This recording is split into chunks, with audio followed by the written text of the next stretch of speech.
What's up guys? So nandito tayo ulit sa isang upgrade nitong laptop. Kung naaalala nyo, itong laptop ay na-upgrade natin ng SSD. So ngayon, bumili ako ng memory para dagdagan natin itong laptop. So let's go!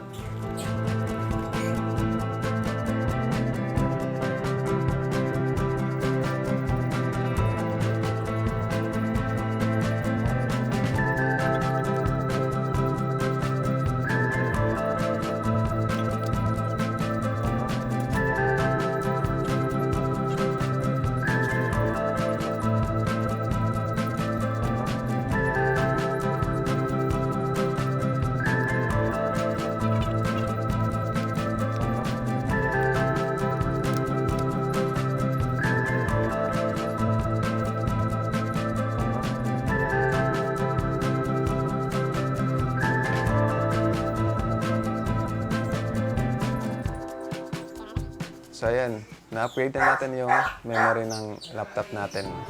Kung nakita nyo sa test, parang walang relative na difference between sa una nating upgrade kung saan yung SSD ay pinalitan.